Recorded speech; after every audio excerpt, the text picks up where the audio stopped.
Hello, and welcome to the You're an Asset podcast. I'm your host, Casey the Dollar. And on this podcast, we find out who is an asset in the financial industry and who's just an ass.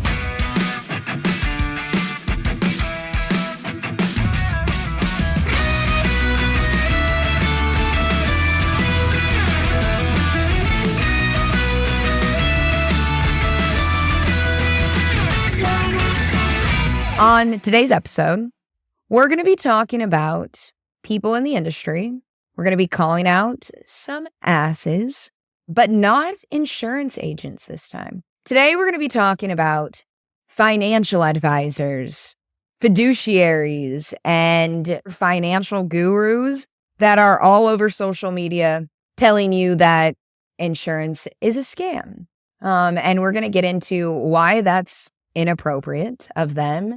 And take on some of their hardcore beliefs. So, I do have two separate, in my opinion, asses for you on this episode. But let's just talk a little bit here first about financial advisors, fiduciaries, people on social media who are claiming that you should listen to them and take their financial advice, possibly buy their course. And what's really going on. So it might go without needing to be said, but an insurance agent and a financial advisor are not the same thing. They can be the same thing, but on social media especially, they are not. An insurance agent who claims to be a financial advisor, that's a weird gray area where we've talked about it on the show before. A lot of insurance agents claim to be financial advisors. I think this is wrong. I would never claim to be a financial advisor. As an insurance agent, I am not licensed to give financial advice or advise you on your investment options like Roth IRA, a 401k, a brokerage account. I cannot give you advice for those different types of investments. But what I can do is help you with insurance products. Someone who claims they're a financial advisor and they only sell insurance, they are using a title to possibly gain your trust. They might help you with budgeting or teach you about your credit. They might have some sort of licensing in the investment world that allows them to help you in some areas. Today, we're going to talk about financial advisors, people who are registered investment advisors, who call themselves exactly that, and who shit on insurance at the same time. And why? Financial advisors usually do have fiduciary responsibility. Insurance agents don't. Let's just get that out of the way here. Clear the air. Insurance agents do not have a fiduciary title or responsibility. And financial advisors, investment advisors, people who are licensed to give investment advice, most of the time, they do have a fiduciary responsibility. What is a fiduciary responsibility? It means that you have to act in the client's best interest no matter what. Why are insurance agents not fiduciaries? They're not selling securities. They're not required to have one. There's no law that says they have to be a fiduciary. They can be one if they want to be. You can absolutely go and take a test to become a fiduciary, okay? It is as simple as that. A lot of financial advisors use this as a way to shit on insurance agents. You're not a fiduciary. Everything you say means nothing, right? And what I say has a lot more significance because I'm a fiduciary, okay? But the problem with fiduciaries, if you ask me, is first off, we could go through Google and find a million different people who had the fiduciary title and screwed people over. Just because they have fiduciary title, once they get it, that does not mean that all of a sudden they can do no wrong. They're still human. They can still do anything, say anything, and it's up to the person who either gets screwed or finds out that this person's not acting in their best interest to go and bring the court or bring the law down on them. It's really hard to actually make a claim against somebody for not acting in your best interest. However, people do get in trouble. Let's throw out a very famous person who was a fiduciary, Bernie Madoff, screwed over thousands of people with his practices. His fiduciary title meant nothing. It meant nothing. He still scammed people out of millions of dollars, billions even. There are tons of examples like this. Another famous one that's happening right now is Samuel Bankman-Fried. He is the crypto guy who has fiduciary responsibilities and screwed people out of hundreds of thousands of millions of dollars. The fiduciary title and this argument against insurance agents is crap. It holds no merit. Fiduciary responsibilities doesn't make you a good person. You are either a good person or you're not. You're either going to take your fiduciary responsibility and your title very seriously and have integrity, or you're going to take that power and abuse it. That's just human nature. Financial advisors and the financial gurus you see all over social media, I get this all the time.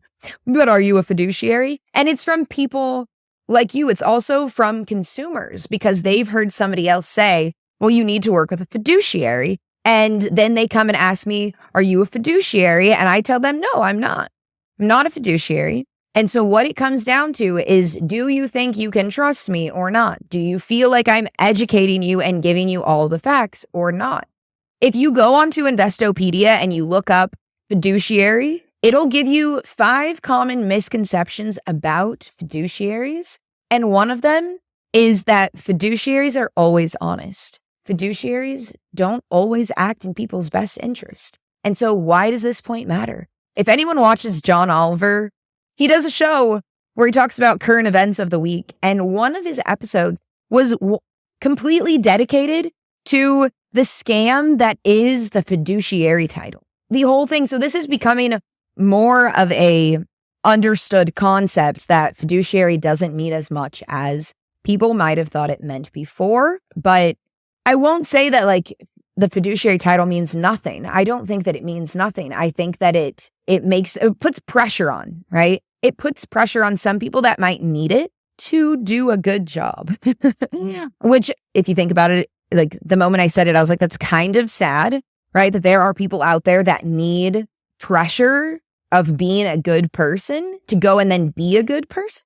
But that's basically what we're saying here is like, you know, without that fiduciary title, like I might just screw everyone over. I can sit here and tell you, like, I don't need anyone to tell me that I should treat people well to treat people well. Another argument that comes along with the fiduciary responsibilities is this idea that because insurance agents don't have to have a fiduciary responsibility or this title, that the industry in itself and the agents are not regulated. Whereas the financial industry, the investment industry, has a lot more regulations. So financial advisors like to say things like, insurance isn't regulated, you know, we're regulated so much, so our industry is better. Our job is better. We do better by people because we're regulated. And from being in the industry, I can tell you right now that it absolutely is regulated. We're 100% regulated. Products are regulated. There's laws that pass all the time about what you can and cannot show clients or talk about, how you can market. I have an entire list of words that I can't say, guaranteed being one of them. You can't talk about tax-free money without explaining how it's tax-free. There are a lot of compliance regulations as far as how the insurance industry allows you to market the product, what they allow you to say, how you're allowed to talk to clients, what you're allowed to show to clients, even just the way that insurance agents are paid and how the system inside everything works is regulated. Insurance agents, they go through background checks. You have to get licensing. You have to do continued education. There's a lot of regulation that goes on in the insurance industry that for some reason people want to not look down upon, but say it's not as good just because of the one thing, which is the fiduciary title. It doesn't make any sense. If you are to go against compliance, right? You're not following regulations of the insurance industry. There's a potential that I could be fined or go to jail. Any insurance agent, if someone makes a complaint about you because you did them wrong, you showed them material that was not approved sales material, you screwed someone out of money, you get caught, you market the product incorrectly, you use any of these words on this list I'm talking about, you can be fined or sent to jail. And of course, stripped of your license. Like that's a hard punishment. They're not just like slapping people on the wrist and walking away like, oh, it's okay. No, there's serious consequences for going against compliance, and you have to deal with the commissioner. And every single state in the United States has a commissioner's office and a commissioner who watches over all of this stuff and takes all of the complaints from people. So now, something else that financial advisors use against insurance agents a lot is commission. Insurance agents get paid on a commission basis. We're all 1099. And I guess when I say all, I mean insurance agents who are like me, who are not working at State Farm or Aflac or anywhere where they're offering an hourly pay. Obviously, you're working on commission if you're in the insurance industry. If you're a financial advisor, you're working on a fee basis. And commission versus fees are very different. Financial advisors seem to think that insurance agents make huge commissions off of selling policies, right? And that we push certain products that pay out more. I'll tell you right now, it is not about certain products paying out more at all. Certain products don't pay out more. It's the way you set the policy up. If financial advisors would understand that when we as insurance agents say the policy has to be set up correctly, you have to have the minimum death benefit for max accumulation. And if they could understand that and then realize, oh, they're doing that for their client, giving them the minimum amount of coverage, that means they're going to get the smallest amount of commission possible. That's exactly what that translates into. So when they see that agents are making a bunch of money, the first thing they should be wondering is like, are they setting up their clients in the best way possible? That would be an appropriate correlation of, if that agent is saying, I make this much money, I wonder if they're setting up the policies correctly. Because if they were, then awesome, good for them, right? They're making a bunch of money. If they're making a lot of money, they're doing a lot of sales. They're taking the smallest commission on every single one of those policies that they set up correctly. Whereas somebody tells you I make a bunch of money in the industry, I only sell, 30 policies a year. Okay, well, you're not setting up the policy correctly whatsoever, because we know, if you're listening, I know, because I've told you guys, the minimum amount of death benefit is the way we want our policies set up to create the most cash value. And that results in me getting the smallest commission possible. And that's what you want. That's what we want. So I know that there are agents out there who make huge commissions off of people because they're setting up the policy incorrectly. But this is your first sign that financial advisors don't understand the insurance industry. They don't understand the product. They don't understand how people are getting paid. And they just use these blanket statements to every single person in the industry. You make huge commissions off of people. Some people do because they are screwing people over. But to say that to everyone is not fair, and it's just not true. Financial advisors, on the other hand, they, for some reason, want to just like brush over the idea that they are making money off of people as well. The same exact concept. Commission and fees are very different ways for the person to get paid. But hi, you're making a fee off of your client, making a commission off of your client. You're making money off of people and their money in both situations. A financial advisor charges between 0.25 to 2% on your entire account. So if you have $100,000 and you have a financial advisor and they have a 1% fee attached to it annually, they are making $1,000 a year off of your account every single year. They act like this is not happening somehow. Like the transparency there of like, hey, I make money off of you. It's almost like some people don't believe that financial advisors make money in this way? They absolutely do. Where do you think that money comes from? You are being charged the fee. I don't personally charge my clients the commission.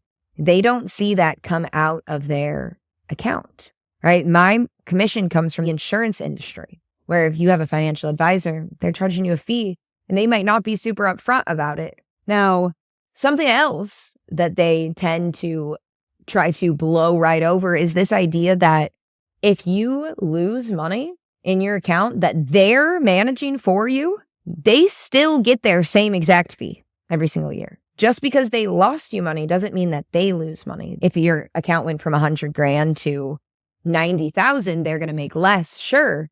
But hi, you lost $10,000. They are still making money off of your losses. And they make more money when you make money, which is good. Everybody wins, right? But in the opposite situation, you still lose. Not that they're trying to say, we don't charge fees or anything like that. Everyone needs to get paid for doing a service. But to come after insurance agents for making a commission just feels indecent. We all have to make money. We're all doing a service. Some people do it poorly. Some people do it well. That should be the most important thing. And if you understand how everything is working, then you can have an opinion. But if you don't understand how it's working and you just want to have an opinion and be upset that someone is making money, we have a problem, right? Because you shouldn't expect that anything is done for free. Everybody has to go out and make money and get paid to put a roof over their head. So if you're upset that people are making money, you need to look inside yourself first, my friend. Now, I understand they've heard horror stories from clients. I understand that maybe they've seen really shitty policies that a client of theirs had, right? They told them to cancel it. It was crap when they looked at it. Obviously, financial advisors are smart people when it comes to money. They understand math. They can look at an illustration of an insurance policy and say, this is good or bad. Most times, if someone is coming to a financial advisor, they already have a policy and they've never had a financial advisor before. Maybe they don't know much about money. It's very likely that that person got a poorly designed policy and they were getting screwed over. And now the financial advisor gets to kind of sit in their glory in that moment and be like, yeah, this is why insurance sucks. This is what we're going to do instead. Okay.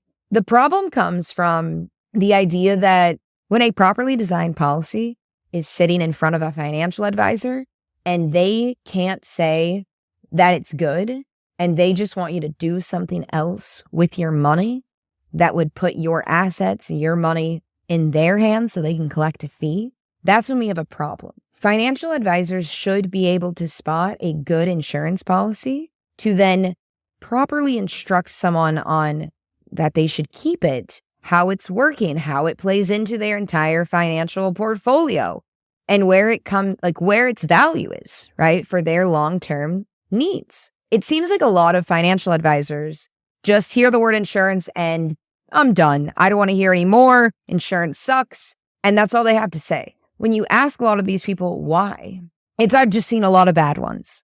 Okay. But if you saw a good one, would you know it? Or would you be so caught up in this idea that insurance is bad? Would you even give it a second look? Would you even give it a chance? In my opinion, and I've said this before, insurance is not a standalone product. You should not just rely on insurance for your financial future, for retirement, for income. You shouldn't just have insurance. No one is saying that. No one is saying that insurance is the only thing you should do with your money. That's terrible advice. In my opinion, having a cash value life insurance policy, having your employer's matched 401k, having a Roth IRA, having investments like a brokerage account through TD Ameritrade, whatever it is, having a emergency fund, right? Your liquid savings, you should have all of these if possible, all of them. And I can't help you with your Roth IRA or your brokerage account and how to invest into it and what to buy. So I play a role right here in the insurance part, and other people do have to come in to help you with the other accounts. From over here, we just wish that financial advisors would take a second to let go of their ego and realize maybe there is something out there that could be beneficial to my client or that I have missed or misunderstood, and learn more about it.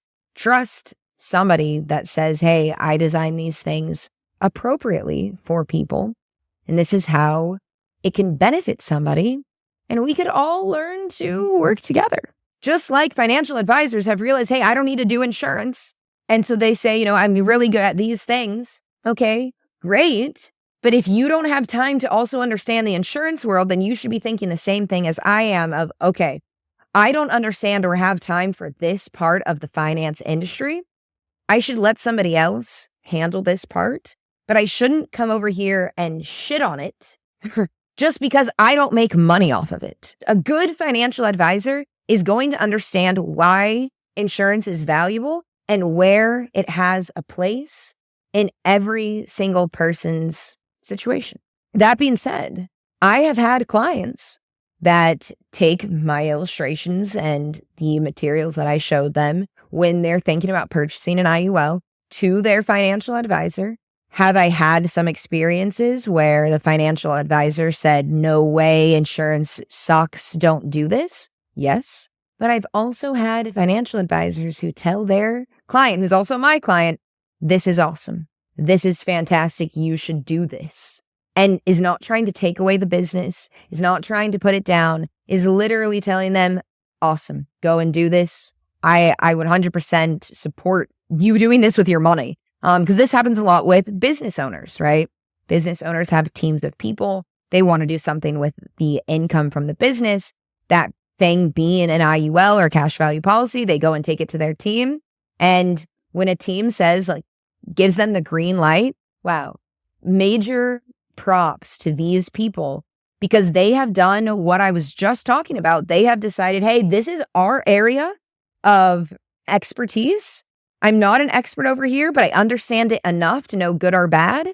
And I'm not going to stray someone away from what they want to do just because I can't benefit off of it. That is not your job. Your job is over here. And if you're a good person, fiduciary title or not, you're not going to try to persuade someone that something is bad just because you are not completely 100% familiar with it. And it's really unfortunate, the financial advisors who just want to talk poorly about it because they don't understand. And usually what they're telling their client is, you should just put your money into mutual funds. You should just put your money into index funds. You should just buy term and invest the rest. All things that they make money off of. So that this person has a fiduciary title, which I'm sure that they do, right? Being an investment advisor, they're advising you in a way that gets them paid because they don't understand the other side of things. And I think that right there is enough to shit on this whole idea of fiduciaries being the highest compliment you could receive or the highest title you could have. No, it's bullshit. It's bullshit. So our first ass of today's show is a financial broker on TikTok who goes by the handle The Motley Broker. I know that people who follow me have seen this woman before on TikTok because I get a lot of messages about her or people tagging me in her videos. Be like, what do you think about what she's saying? Even our good friend Ryan, who's behind the camera, has had a personal conflict with this creator because she comes onto our stuff. She makes nasty comments. She takes your video and says how shit you are. She's really lovely. If you can't tell, she's going to fit right perfectly into this concept that she does one thing. She doesn't make money off of the other thing. So this thing is good and this thing is bad. She's a fiduciary. Now, I was just talking about how a lot of times financial advisors say, invest the rest, buy mutual funds. Her big thing is mutual funds. But she has this video where someone was arguing with her and they say, well, I heard that only 3% of term policies actually pay out. The comment continues on and says that such and such says that utilizing a whole life policy can be a lot more beneficial long term than buy term and invest the rest. And so she's responding to him. And the first thing she says in this video, of course, only 3%. Actually, I think less than that of term policies pay out. Do you know why that's good news? You didn't die. The good news is you didn't die. So we've said on the podcast before that a very small percentage of term policies pay out. She is admitting right off the bat that even less than 3% of term policies actually pay out. So you should, because that's her stance, you should pay into a term policy for 10, 20, 30 years, and it might not ever amount to anything. And that's okay. That's what she's saying. That you're going to pay into something and should pay into something that might never amount to anything. And that should be okay, because guess what? You didn't die. Good job, you. And this person who's asking the comment is obviously trying to get her to be like, well, yeah, like I didn't die, but like, why did I do this? Why did I put my money into this policy that is amounting to nothing? Less than 3% of policies pay out. Shouldn't I take that money and do something else? If you pay $100 a month for a term policy for the next 30 years, that's $36,000 that you could have done something else with. $36,000 can be put to a lot better use than literally nothing. You get nothing out of it. She's going to stand by this fact that you should keep buying term insurance and invest the rest of the money somewhere else. And where I start going is, what if all they have is the $100? What if that is their extra money? Could we use the $100 in any other more beneficial way? And I think the person asking her this comment is also thinking that. But what if I could put the $100, the 36 grand over the next 30 years to better use? What if I could put it to better use? And she can't go that far. All she sees is buy the cheap term policy, put more money into a mutual fund, and I will charge you a fee. That's what she wants out of this interaction. Financial advisors like this person often talk poorly about how the insurance industry itself is designed, as in there are a lot of pyramid schemes and MLMs. The financial industry is the same exact way. Because if we go to Miss Motley Broker's TikTok page, you can click on her link and there is a recruiting button. You can become a financial advisor just like her. And don't even think for a second that she's not making money off of anyone who uses her recruiting link and gets into the industry, because she absolutely is. That is how recruiting works. If you bring people into the industry, you make money off of them. That is how that works. Not only is she making money off of people by teaching them that there's only one way to think about things, she's also going out and recruiting people to do exactly what she does to make money off of them.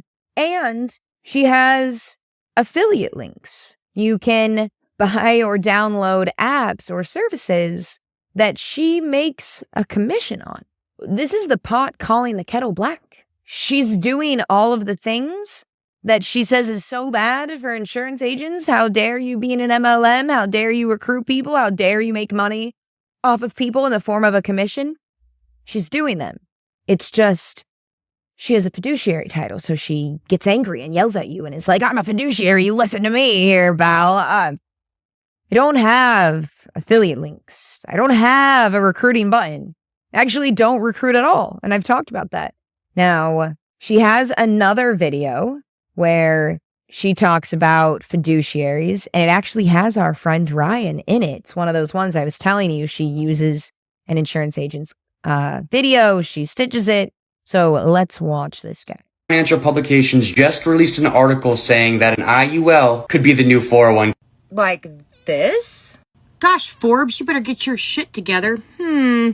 Consumers should avoid IUL because the insurers and agents who sell the product have no obligation to work in the consumer's best interest. Or here, where the American Council of Life Insurers, that's the ACLI for you guys that don't know, which represents 280 companies in the insurance industry, admits the IUL is not for everyone. And the costs associated with an IUL can drain the policy of its value. Policy values and IULs are depressed for many years due to high upfront charges and high surrender fees. These typically last for more than 10 years after the policy is taken out. If you don't have the stomach for investment losses or don't have the patience for long-term investings, IULs probably aren't for you. No, it's so bad. It's so bad. First thing, she's upset because the video has Ryan talking about a Forbes article that says, could the IUL be the new 401k? And then she pulls up a Forbes article that says, an IUL might not be right for everyone.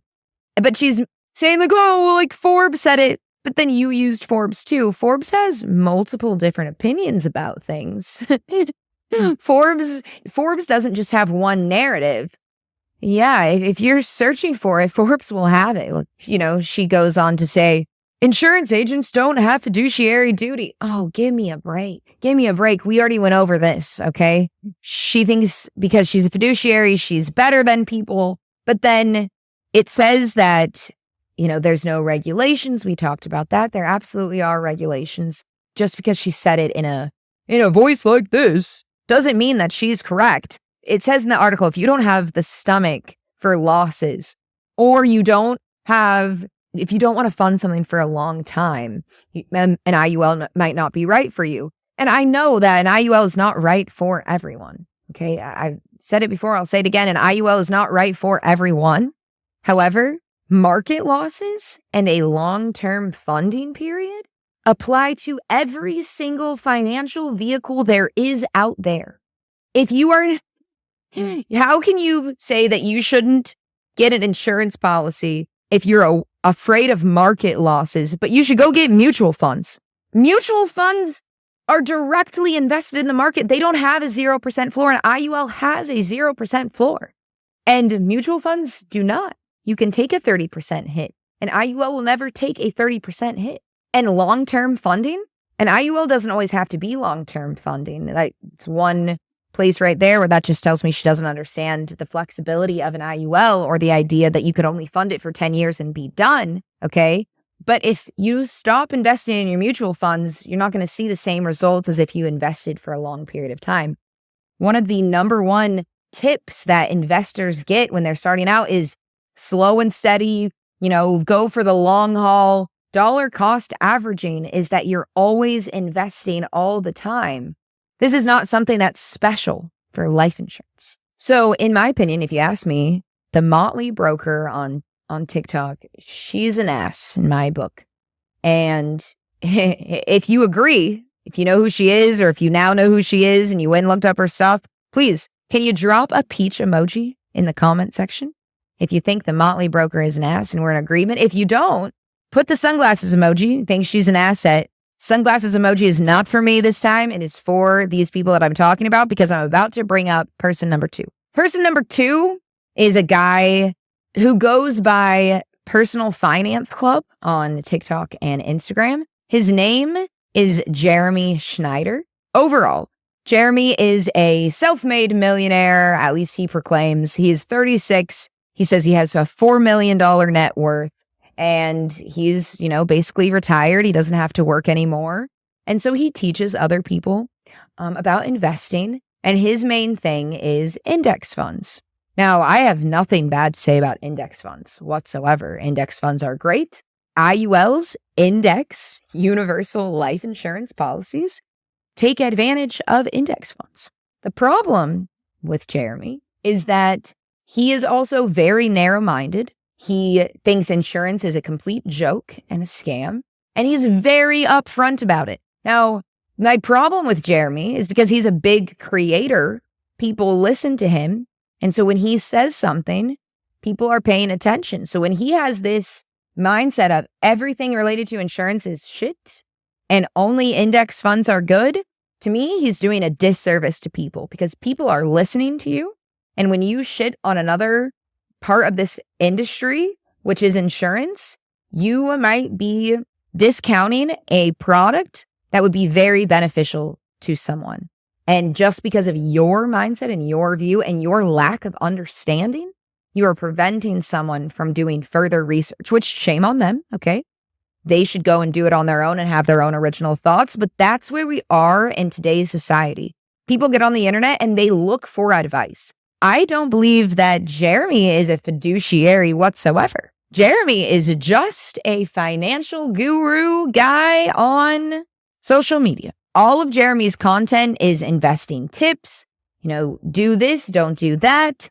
He is just a guy giving financial advice based on what he's done. And he does it in a way, you can do this, right? You can do that and talk about something as long as you say that, hey, nothing I say is investment advice.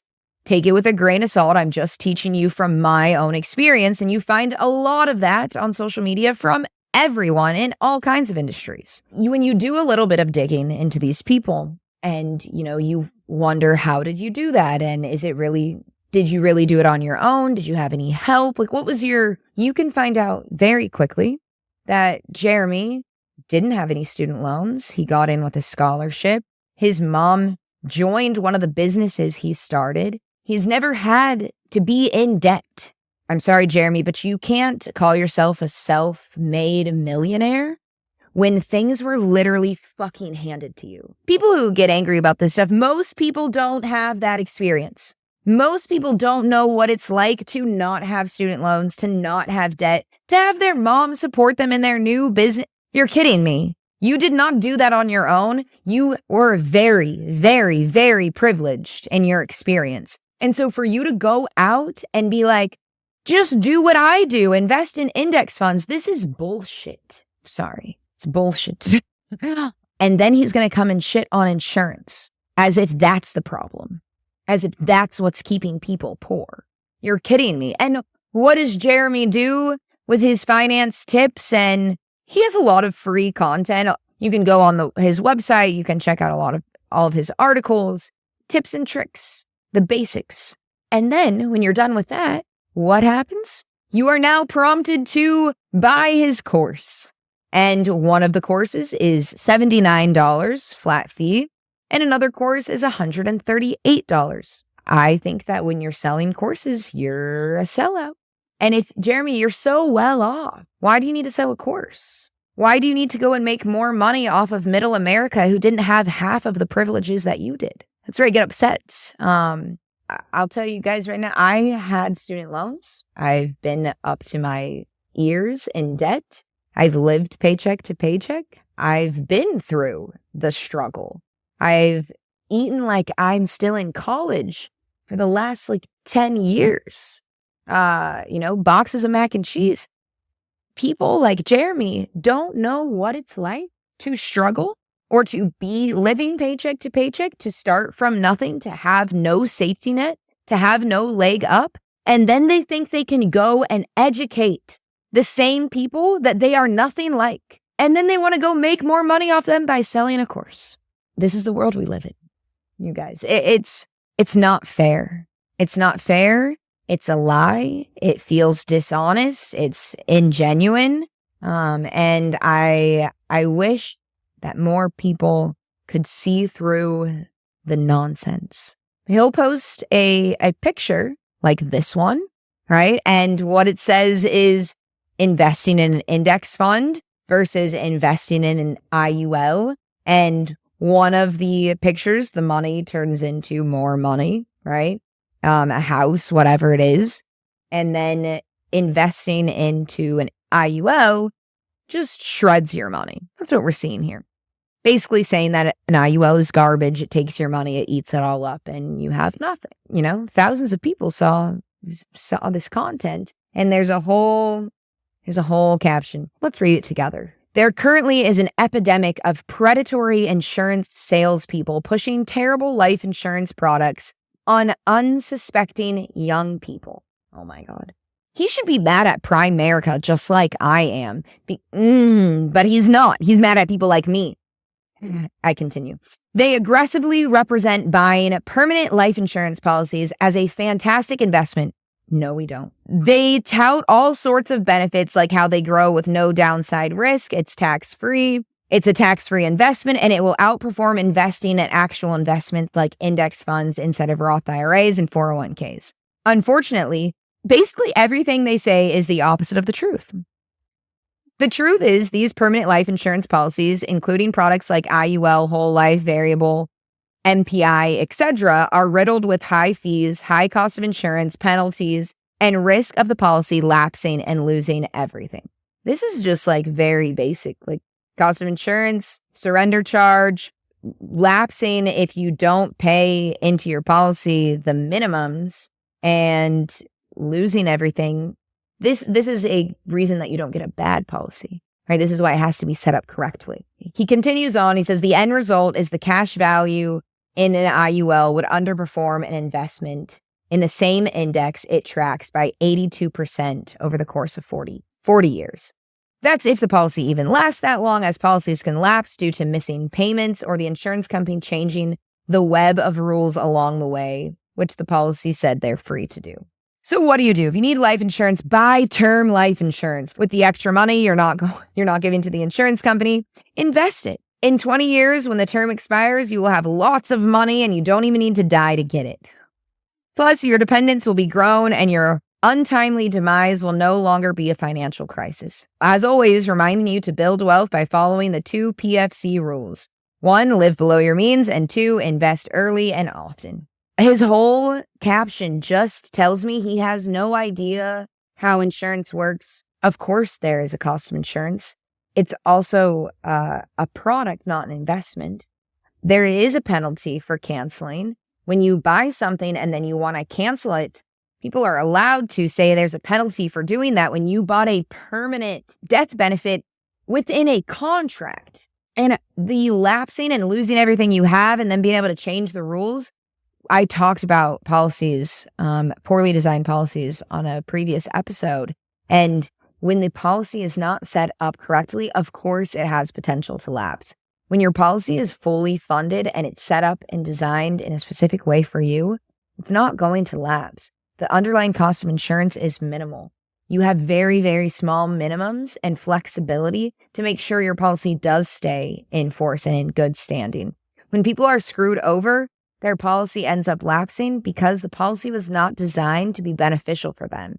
So I understand the frustration there, but it's a blanket statement that he's throwing at the entire insurance industry and every insurance product that is not built off of the facts. And something else that he does is he says investing, right? Like the picture he posts is investing in index funds versus investing in an IUL. Well, Jeremy is the type of guy that says cash value life insurance is not an investment. I also say that the reason why people, viewers, consumers are coming at me saying insurance is not an investment is because financial gurus like Jeremy talk about the IUL as if it is an investment. He can't go and say investing into an IUL versus investing into something else when you don't invest into an IUL. You buy something and you contribute premium dollars to it. So if you want to be factual, Jeremy, you have to say investing into index funds versus purchasing an IUL. You purchase a life insurance policies and products that you purchase come with costs. I don't ever hear insurance agents using the word investing when they're talking about cash value life insurance because we specifically are not allowed to and we don't do it. It's financial advisors and these financial guys all over social media that use the word investing and get people confused. So if they could stop that, it might just make our job just like a tiny bit easier. Otherwise, Jeremy has a post that says, never spend money on versus always spend money on.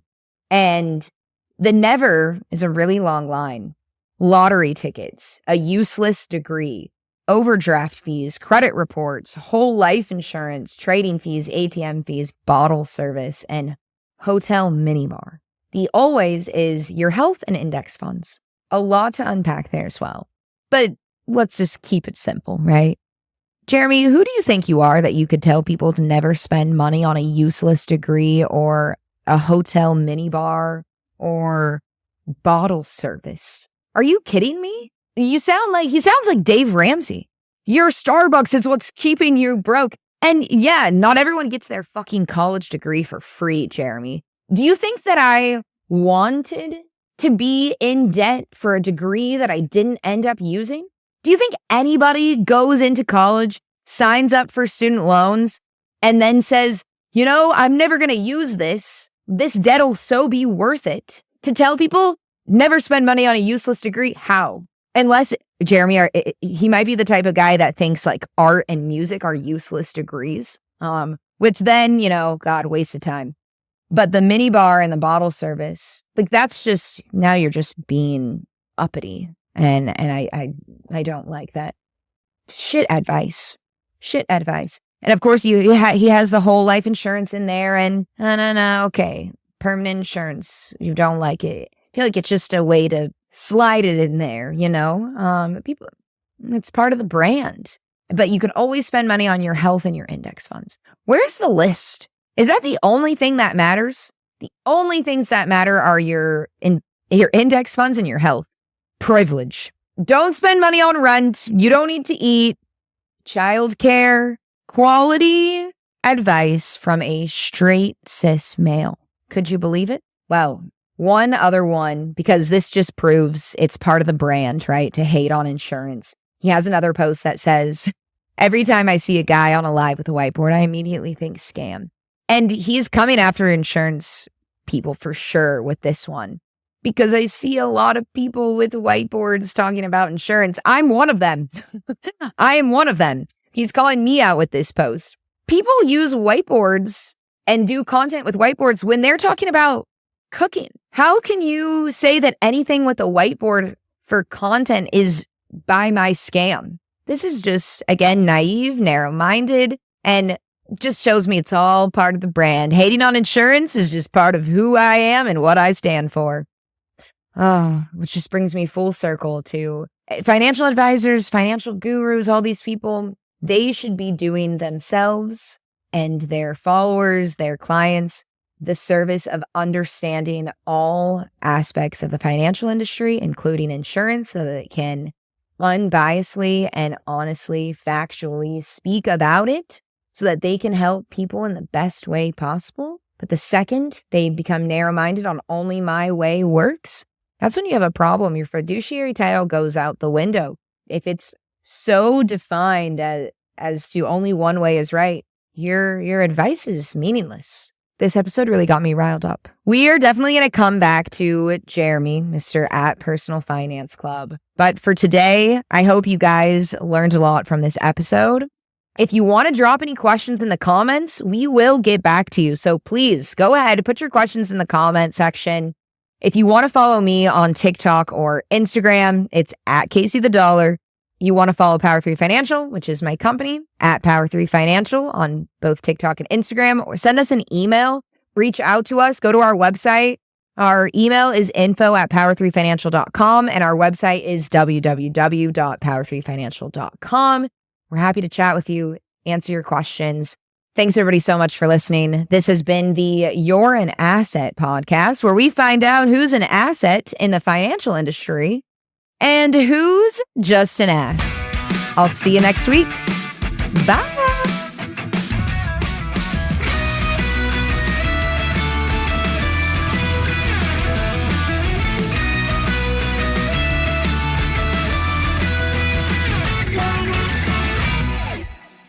The You're an Asset podcast is not giving financial advice. We are not licensed financial advisors, and our licensing is strictly in insurance products. The information that we talk about is specific to the products that we work with. We cannot guarantee that other agents will have the same product features that we discuss on the show.